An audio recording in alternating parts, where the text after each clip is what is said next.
पटवारी भर्ती 2025 का online form भरने के लिए एसएसओ पोर्टल पे आना है। फिर अपनी एसएसओ आईडी, फिर यहाँ पे पासवर्ड डालने हैं और उसके बाद ये जो एक कैप्चा कोड दिखाई दे रहा है इसे डाल के लॉगिन पे क्लिक करना है।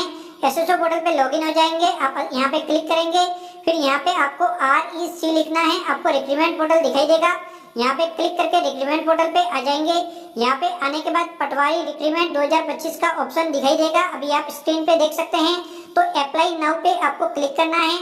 अब यहाँ पे एप्लीकेशन नंबर मांगे जाएंगे, तो एप्लीकेशन नंबर कौन से डालने हैं, तो जो CET का आपने एग्जाम दिया था स्नातक स्तर का, तो उसी के एप्लीकेशन नंबर डालने हैं। अगर आपके पास एप्लीकेशन नंबर नहीं है तो इसे बड़े ही आसानी से आप निकाल सकते हैं। तो एक बार एप्लीकेशन नंबर निकालने के लिए आपको माई रिक्रूटमेंट पे जाना है और यहाँ पे आपको देखना है कि ग्रेजुएशन लेवल वाला फॉर्म कहाँ है। फिर यहाँ पे क्लिक करना है और उसके बाद आवेदन क्रमांक आपको यहाँ पे मिल जाएंगे। तो ये है आपके आवेदन क्रमांक, तो इसे कॉपी कर लेना है। उसके बाद वापस आपको होम पेज पे जाना है और यहाँ पे जाने के बाद वापस पटवारी वाले ऑप्शन पे क्लिक करके यहाँ पे आवेदन क्रमांक डाल के यहाँ पे क्लिक करना है। पटवारी का ऑप्शन आ जाएगा, जस्ट आप यहाँ पे क्लिक करेंगे। इस प्रकार से आपका जो OTR पंजीयन हो रखा है उससे आपकी जानकारी आ जाएगी। आप प्रोसेस पे क्लिक करेंगे तो यहाँ पे आपका नाम आ जाएगा। उसके बाद जस्ट यहाँ पे आपका जेंडर, उसके बाद आपके पिताजी का नाम, उसके बाद यहाँ पे जस्ट नीचे माताजी का नाम आपको आ जाए तो अच्छी बात है, वरना लिख लेंगे। उसके बाद यहाँ पे जन्म दिनांक आ जाएगी, आयु की गणना ऑटोमेटिक हो जाएगी। फिर यहाँ पे श्रेणी लेनी है आपको, फिर विशेष योग्यजन है तो आपको यहाँ पे ले लेना है और उसकी श्रेणी का चयन कर लेना है। उसके बाद यहाँ पे आपका धर्म लेना है। उसके बाद आप मैरिड है तो मैरिड, वरना फिर अनमैरिड, फिर मैरिड है तो जीवन साथी व बच्चों की संख्या 2002 से पहले और बाद में, फिर मोबाइल फोन नंबर यहाँ पे। फिर यहाँ पे आपको एक व्हाट्सएप नंबर लिखने हैं।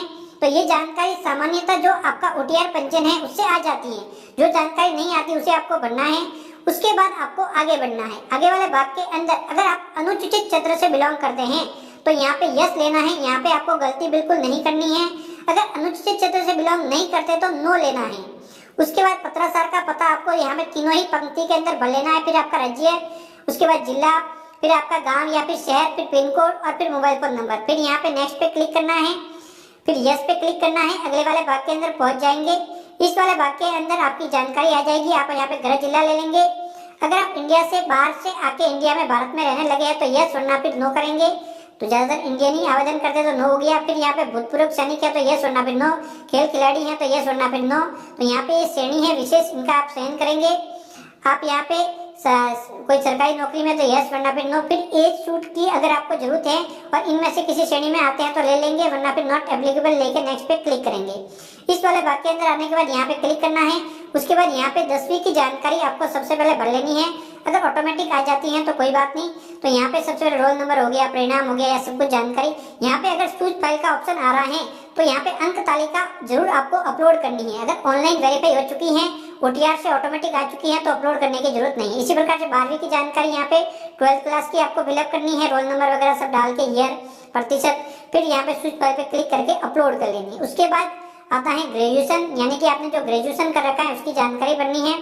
तो यहाँ पे दोस्तों ध्यान रखना है, स्विच फाइल का ऑप्शन आ रहा है मतलब आपको फाइल अपलोड करनी है। उसके बाद ग्रेजुएशन, तो यहाँ सबसे पहले विशेष समूह, फिर आपकी यूनिवर्सिटी कौन सी थी, फिर आपके रोल नंबर, प्रतिशत, फिर ईयर, फिर यहाँ पे डाल के स्विच फाइल पे क्लिक करके आपको अपलोड कर लेना है।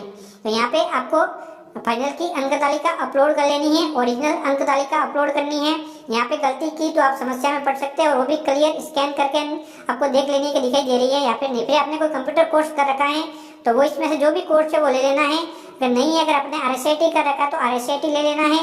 फिर यहाँ पे सब्जेक्ट समूह ले लेना है, फिर कौन सी यूनिवर्सिटी थी, और सबसे जरूरी अगर आपने RSIT लिया है तो रोल नंबर आपके प्रमाण पत्र पे नहीं आते, वहाँ पे आते हैं लर्नर कोड। तो आपको यहाँ पे लर्नर कोड अंकित कर लेने हैं।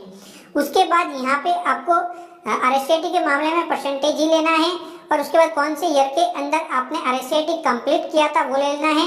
अगर दूसरा कोर्स लिया तो उसके अकॉर्डिंग आपको यहाँ पे लेना है। फिर प्रतिशत अंक यहाँ पे लिखने हैं। उसके बाद आपको प्रमाण पत्र जो आपके RSIT का है उसे अपलोड कर लेना है।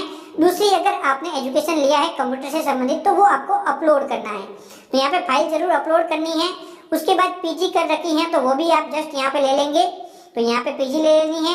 उसके बाद फिर अदर कोर्स वगैरह हैं, अगर लेना चाहते हैं तो ले सकते हैं। लेकिन ग्रेजुएशन, पोस्ट ग्रेजुएशन व 10th क्लास की जानकारी भरना जरूरी है और डॉक्यूमेंट अगर अपलोड मांग रहे हैं उनको अपलोड करना भी जरूरी है। उसके बाद नेक्स्ट पे क्लिक करना है सभी जानकारी भरने के बाद।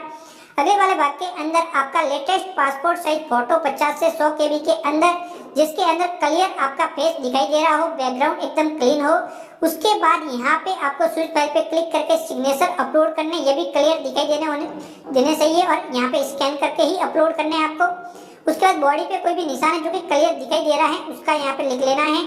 उसके बाद ये जानकारी कंप्लीट होने के बाद नेक्स्ट पे क्लिक करना है। नेक्स्ट पे क्लिक करते ही इस वाले भाग के अंदर आपको जिले वाइज प्रेफरेंस दे देनी है। जो भी आपकी पटवारी भर्ती के अंदर प्रेफरेंस देना चाहते हैं तो वो आप यहाँ पे दे देंगे। तो यहाँ पे सभी डिस्ट्रिक्ट दिखाई देंगे, तो यहाँ पे अलग अलग प्रेफरेंस दे देनी है। तो आपको जो भी प्रेफरेंस आपके अनुसार आपको देनी है तो एक एक करके ले लेंगे। तो यहाँ पे कुल 39 प्रेफरेंस आपको देनी है। तो यहाँ पे मैं एक एक करके सभी जानकारी भर लेता हूँ, तो वीडियो को थोड़ा फास्ट कर लेता हूँ कि यहाँ पे आपका टाइम वेस्ट होगा। तो एक एक करके मैं सबसे पहले सभी फिलअप कर लेता हूँ। तो ये सभी मैं यहाँ पे ले लेता हूँ। तो एक एक करके यहाँ पे दोस्तों देख सकते हैं, इस प्रकार से आपको फिलअप करना है। जब सभी डिस्ट्रिक्ट यहाँ पे आ जाएंगे, सभी जानकारी आ जाएगी, तो उसके बाद जस्ट यहाँ पे क्लिक करना है। उसके बाद आपके फॉर्म का प्रीव्यू दिखाई देगा, जिसकी जांच कर लेंगे कि कोई गलती तो आपसे नहीं हो गई है, जांच जरूर करनी है। उसके बाद यहाँ पे क्लिक करके फाइनल सबमिट पे क्लिक करना है। फाइनल सबमिट पे क्लिक करते ही इस प्रकार से ऑप्शन आएगा, यहाँ पे क्लिक करना है। सेंड ओटीपी पे क्लिक करना है। आपके मोबाइल पे ओटीपी नंबर मिलेंगे, उसे यहाँ पे दर्ज करके जस्ट आपको यहाँ पे क्लिक करना है। आपका आवेदन सबमिट हो जाएगा, इस प्रकार से दिखाई देगा। सबसे ऊपर प्रिंट का ऑप्शन है, यहाँ पे क्लिक करके प्रिंट आउट निकाल के इसकी हार्ड कॉपी जरूर प्रिंट निकाल लेनी है, क्योंकि बाद में अगर आपका सेन होता है तो समस्या में पड़ सकते हैं। तो हार्ड कॉपी की प्रिंट आपको जरूर लेनी